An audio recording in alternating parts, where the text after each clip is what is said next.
Assalamualaikum warahmatullahi wabarakatuh.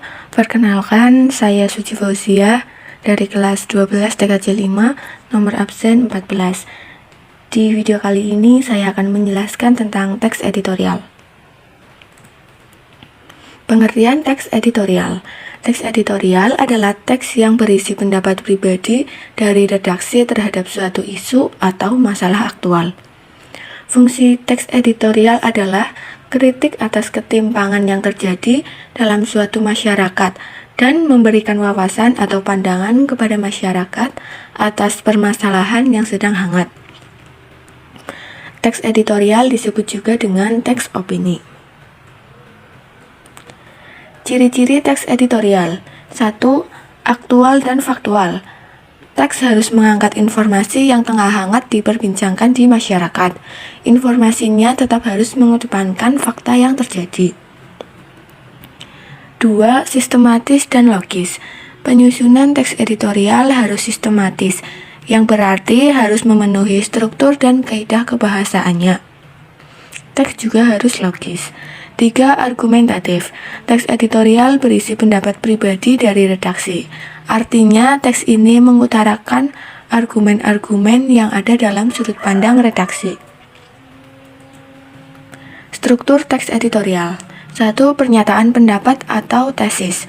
Penulis menyajikan pendapat berdasarkan permasalahan dari topik yang diangkat. 2. Argumentasi atau penyampaian pendapat.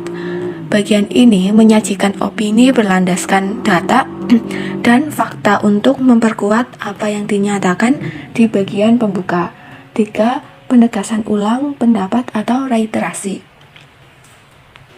Bagian ini berisi pendapat yang ditegaskan kembali berdasarkan fakta yang telah disampaikan di bagian argumentasi.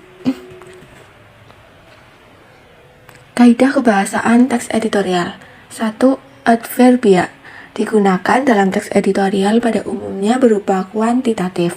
Contohnya yaitu biasanya, sering, jarang, dan sebagian besar. 2. Verba material adalah kata kerja menyatakan subjek melakukan sesuatu perbuatan, pekerjaan, ataupun aktivitas yang dapat dilihat.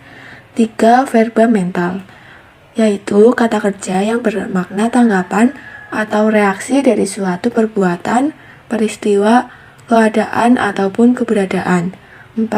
Verba relasional. Verba ini berfungsi untuk menghubungkan antara subjek dengan pelengkap. 5. Konjungsi. Berfungsi untuk menghubungkan baik antar kata, antar frasa, maupun antar kalimat. Langkah-langkah menulis teks editorial. 1. Memilih topik. Pemilihan topik menjadi langkah pertama dalam penulisan teks editorial. Pemilihan topik berkaitan dengan isu yang akan menjadi dasar penulisan editorial. 2. Mengumpulkan data. Opini yang harus dalam editorial perlu disertai dengan data pendukung berupa fakta yang berkaitan dengan isu yang ditulis dalam editorial. 3. Mengaitkan bagian-bagian editorial dan mengembangkannya. 4. Memperbaiki isi teks editorial termasuk isi dan kaidah kebahasaannya. Demikian yang dapat saya sampaikan. Wassalamualaikum warahmatullahi wabarakatuh.